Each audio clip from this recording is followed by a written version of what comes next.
This week on Beyond the Vibe, I'm joined by a man who's considered by many as being one of the greatest acoustic guitarists of all time. It's Tommy Emmanuel.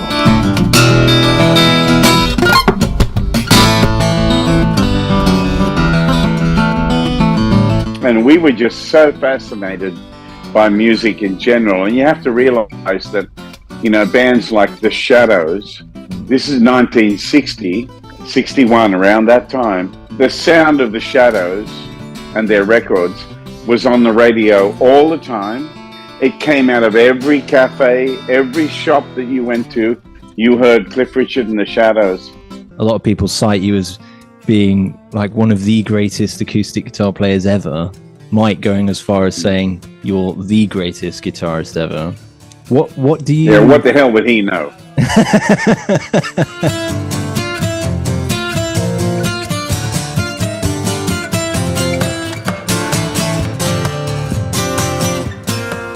All the videos that have 20 million views and all that. Here's what happened. This is what people don't know.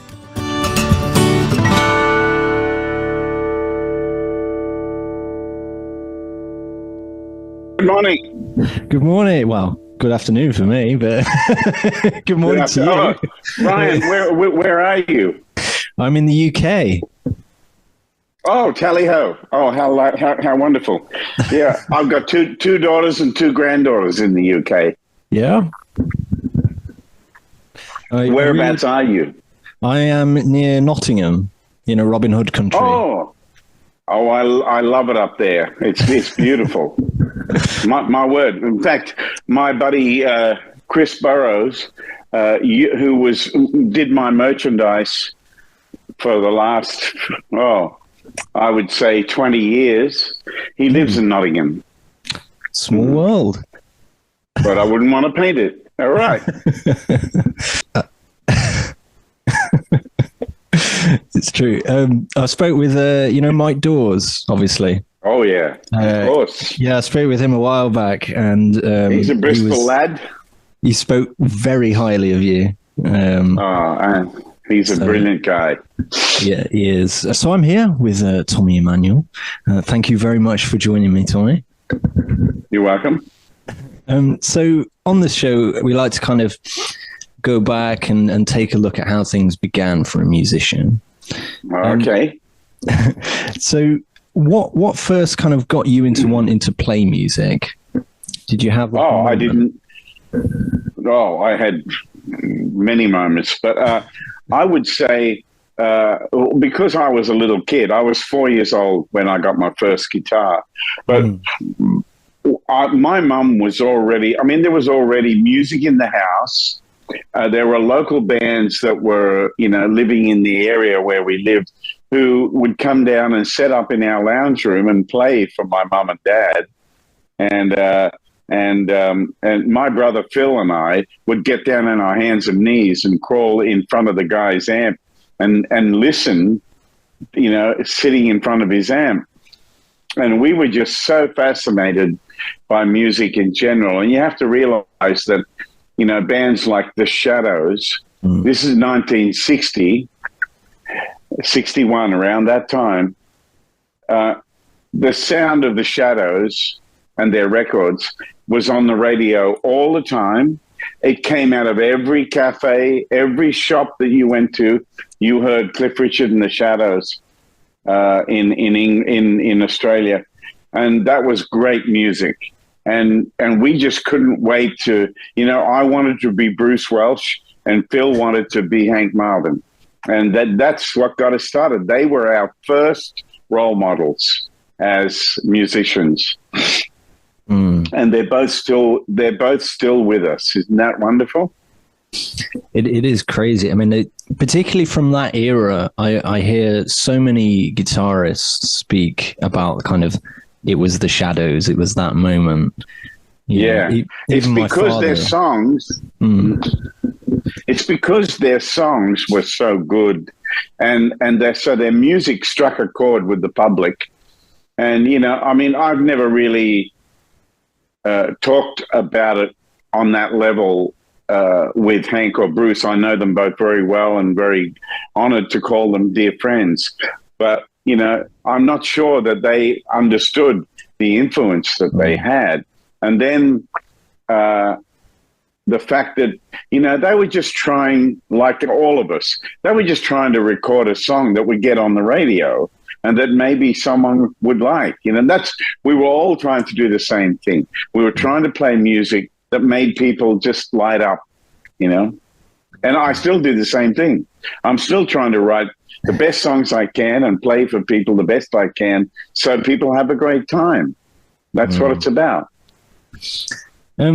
Of course, you have this kind of real kind of signature style, incorporating like a multitude of, musical influences and styles, kind of what we briefly touched on there. Right. Over the years, have you just kind of experimented with different kind of genres and techniques, and that's kind of how you've landed? Yeah. Well, if you look at my younger life, I can tell you that, when I was, at high school, I was teaching guitar 3 nights a week to try and make some extra money to help my mum, because Dad had passed away. So there was no, breadwinner in the family. It had to be us boys. And so my eldest brother had a 9-to-5 job. My brother Phil and I had a band on the weekend, and we did other things as well. So in those days, we were trying to play music that was kind of popular country music. And then I think a little later, I was in bands learning Creedence Clearwater songs, Rolling Stones songs, Crosby, Stills, Nash, Carole King. We were learning all that kind of stuff. And now I remember when I was 16, American Pie came out. Carole King's Tapestry album came out. Chris Christopherson's Silver Tongue Devil album came out. I mean, there was just so much great music going on in those days.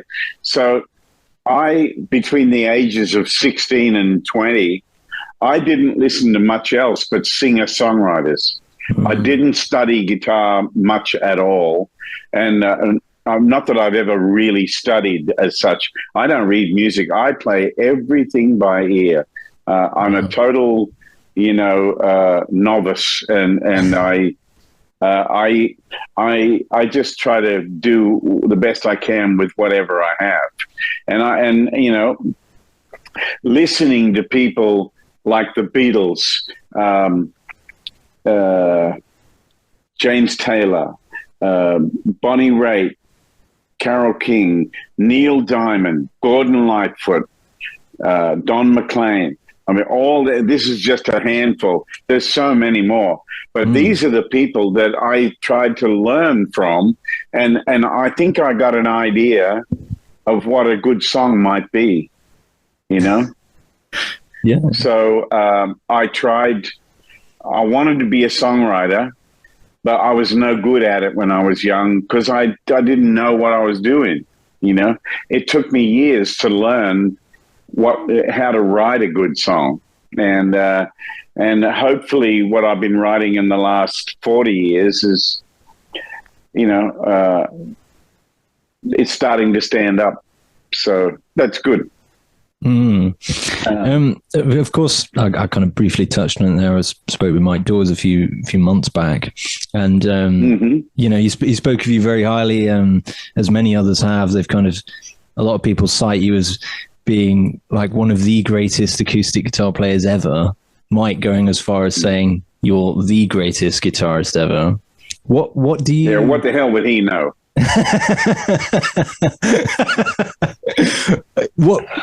What's kind of your thoughts of, when you get so many amazing musicians kind of putting you up so highly and thinking so highly of you?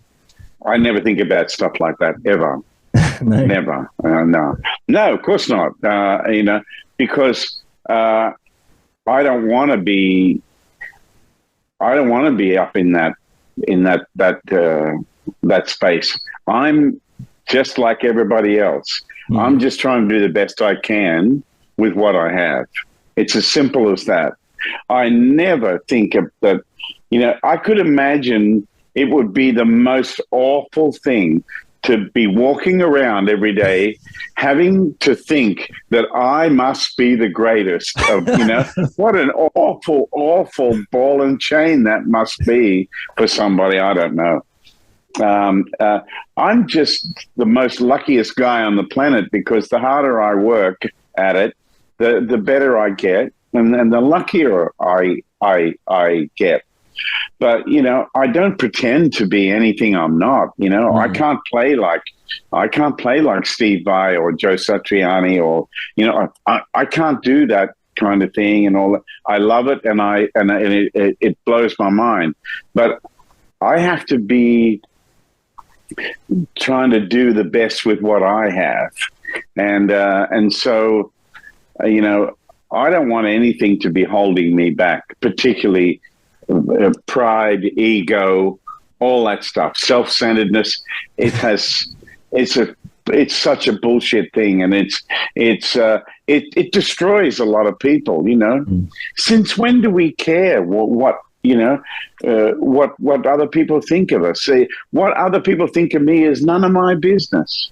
You know, I have to show up and do my best. If I remain in that kind of mindset of I'm going to do my best today, but I'm not going to beat myself up if I'm not as good as, you know, Joe Satriani or whatever.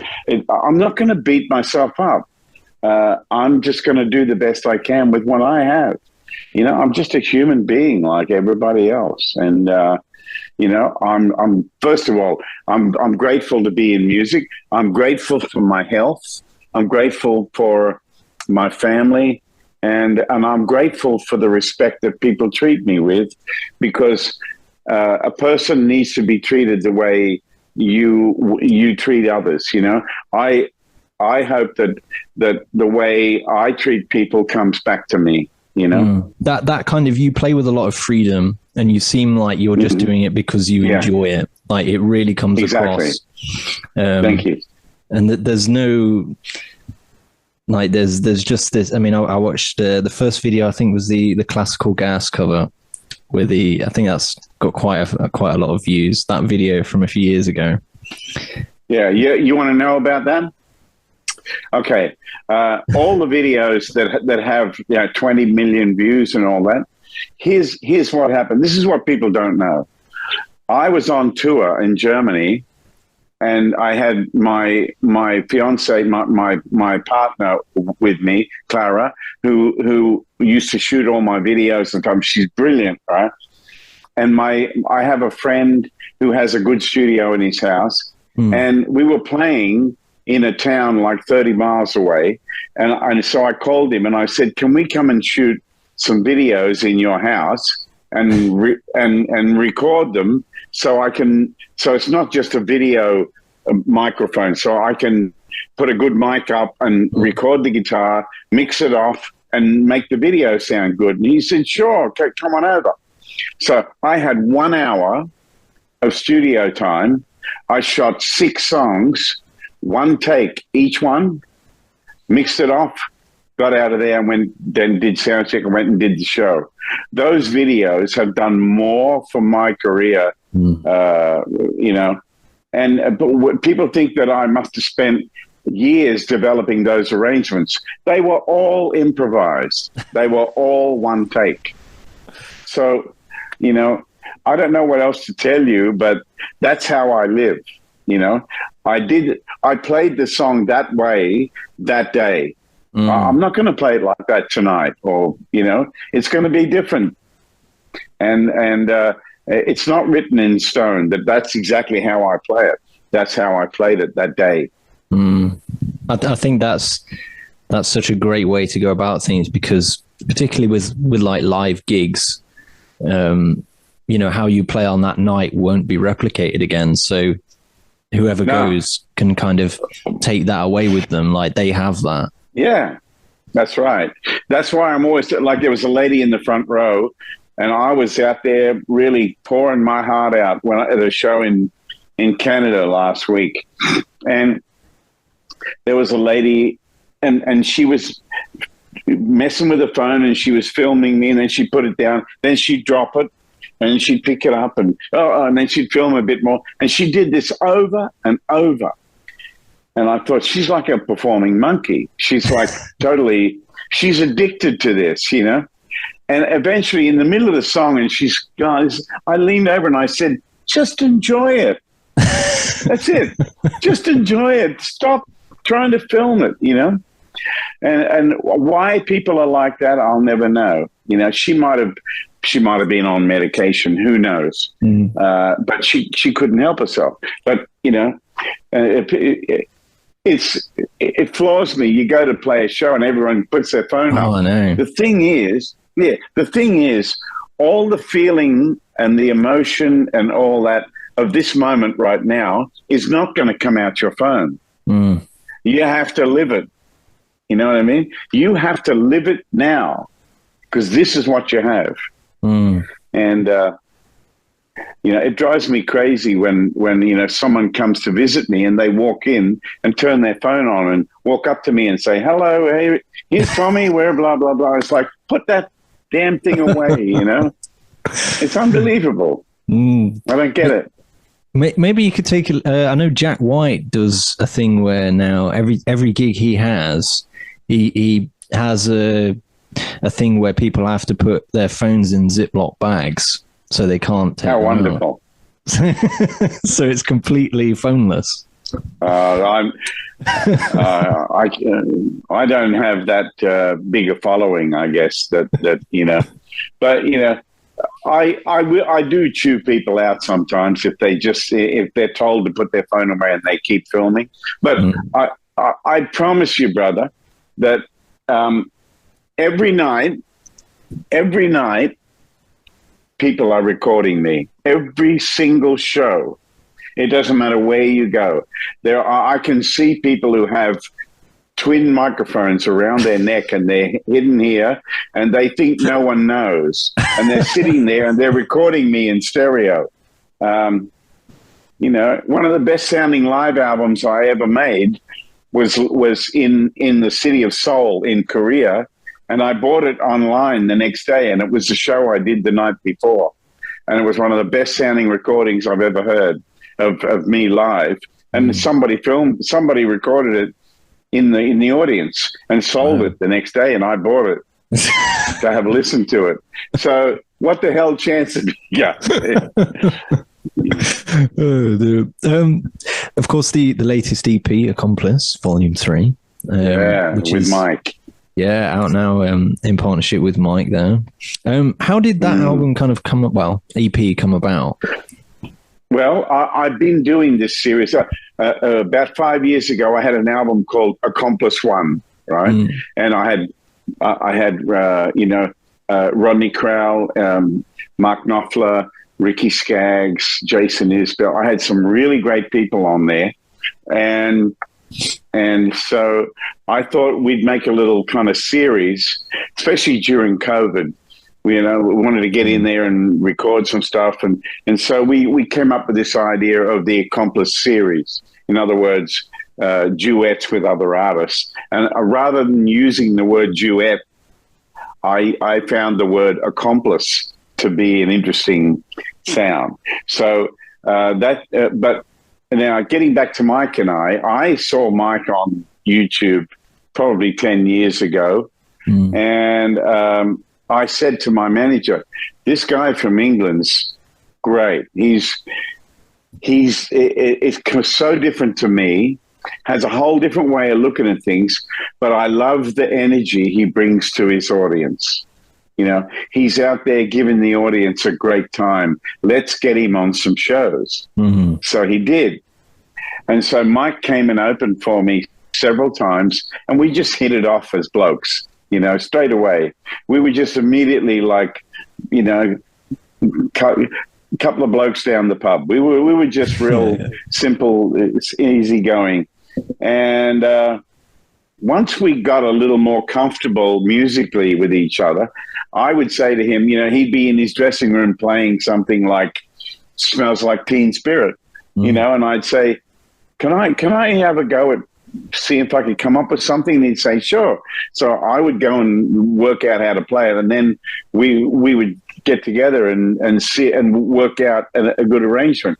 And I'd never thought about doing a song like that, you know, for me solo, but as a duo, it works really well, you know, and the way he arranges things with his particular style, those kind of things can really work well.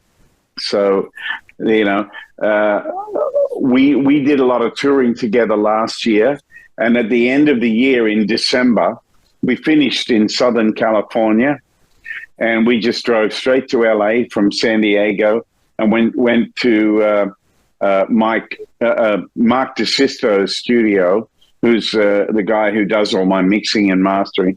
And he set up microphones, and we sat down and played all 5 songs that afternoon, and just did them like from start to finish. And that's how it came about. We were coming off the buzz of being on tour for weeks. You know, when you tour a lot, it's so good for your playing, and the time to record is at the end of the tour when you're absolutely at your best. Do you ever get tired of touring? When I looked at your tour schedule for the most of the summer, and you always seem to be somewhere doing something. Is that because, you know, you want to kind of just keep honing that craft and keep going? Well, my life has always been and will always be a dilemma, right? Because I'm a dad, I'm a granddad, I'm a brother, I'm a friend, and I want to be with people I love. My family, my friends. But what I do means so much to me. And I just have to make peace with that. Otherwise, it would destroy me, you know. I would drink or drug myself to death with the pain I was feeling if I gave in to it. But I don't, you know. I have a happy life. And I have to be okay about the fact that I can't be with my children every day. I can't. It's not possible. And they're okay about it as long as we talk about it, you know. That's the reality of it. The reality is that touring is hard on people, and it's harder on families than anything else. But if you're okay about it, you can survive it, and you can do what you can have a good time and bless a lot of people. So I do it because I know that's what I'm born to do. That's why I'm here on earth. I know that. And I've got to show up and do my best, because there's a lot of people out there who need to see a window into something that maybe they hadn't thought about. You know, my son saw you playing and blah, blah, blah, and he hasn't stopped playing since. Yeah. And he's fired up, you know. Isn't that wonderful? You know, he didn't know he was going to have that experience. It's not me. It's something that happens when I play, and I don't even know what it is. So my job is to show up and do my best. That's it. It's that nice kind of full circle thing, you know, kind of goes back to the Shadows thing. Like they kind of pushed you, and now you're pushing. Exactly. Yeah. It's fascinating how life is full of all those circles, and you know, even the Lion King talks about the circle of life. There it is, you know, and I see the circle of life every day of my life. You know, this morning I got a message that 2 close friends of mine, I knew they were both going to be passing, and they both passed away yesterday. And, you know, I didn't fall down on my knees and sob my heart out, because I knew it was the end for them. And I'm okay about that. You know, it's just how it is. My turn's coming. Yours is coming. So we better get on and do what we can today. You know, today has got to be the best day of our lives, because, you know, this is what we have right now. We both are well. and doing what we love, you know. So can't get better than that. No. Are there, you know, you've obviously had this really cool career. Are there any kind of personal highlights for you that you look back on and you think like that was an amazing moment? There were thousands of them, thousands. Yeah. So many highlights, so many good memories. I would have to say,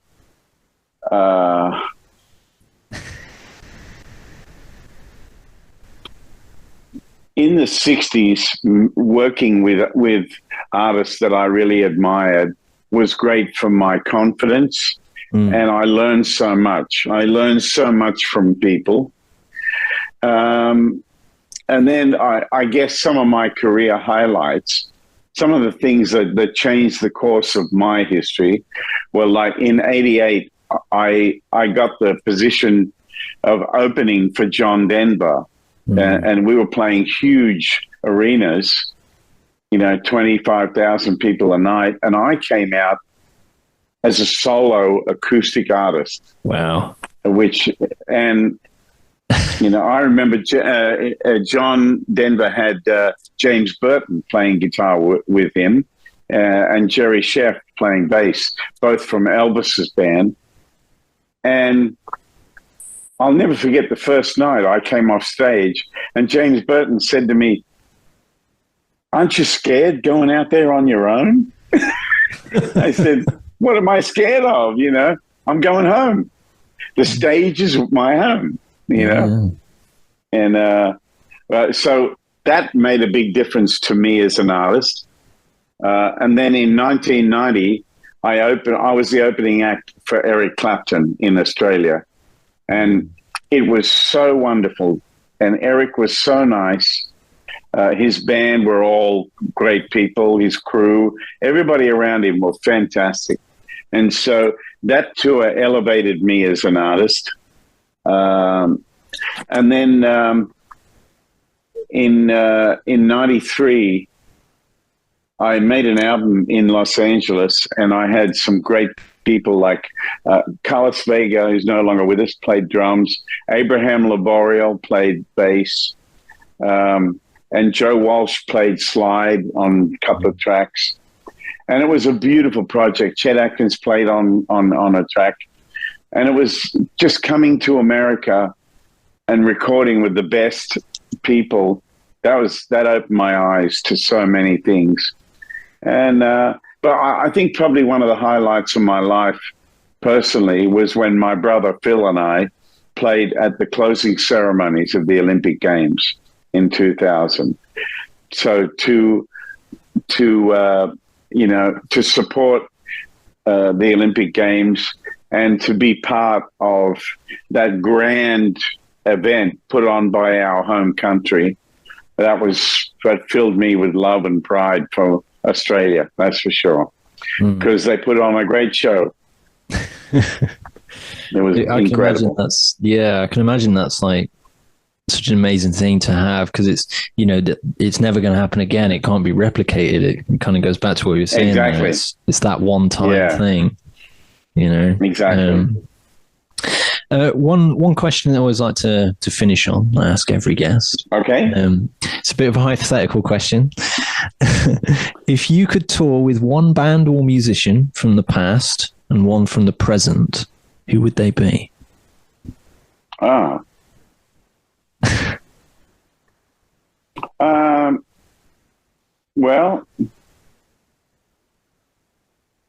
I would like to play rhythm guitar with Count Basie Big Band. That would be wonderful. And I would like to do a 2-out gig, just the two of us, with Frank Sinatra. It's an interesting shout. Yeah, because I love being an accompanist and I love working with people on that level. It's so good for me. It really is. And so I could say that about a lot of people. I mean, I would love to do something with Wes Montgomery or someone at that level, or Django. But if I had to pick, what would be the ultimate experience? I think being the rhythm guitar player in Count Basie's band would be pretty hard to beat. As a guy who loves to go chunk, chunk, chunk, chunk, chunk, I love that stuff. That's really cool. Well, thank you very much for joining me, Tommy. And thanks for having me, Ryan. It's cool. And for those that want to check out Accomplice Volume 3, the link is in the description below. You can check that out. And look at that. Yeah. And are you going? I mean, you're on tour soon again, aren't you? I believe. I just finished a long tour, and I just had my guitar camp here in Nashville, and tomorrow I'm playing in the Merle Travis Center up in Kentucky, and Saturday I'm playing for the great songwriter Diane Warren. She's here giving a lecture and a talk about all her big hits, and I have to play 3 songs with a great young female singer here who's been on a show called The Voice over here. Yeah. So she's coming over here shortly for us to run the songs. And so I'm going to do that. And then I got shows next week in North Carolina and East Tennessee. And then I fly to California, be with my 7-year-old daughter for 6 days. And then I fly into Latvia and start the European dates. So, and I'm going to be like this for the rest of the year until Christmas. It's full like an egg. I can imagine. So, well, thank you very much. And thank you. Yeah, and for those that want to catch him, obviously, links in the description below. Indeed. And if I don't see you beforehand, happy Christmas, and happy Christmas to all your listeners. Thank you very much. See you, Ryan.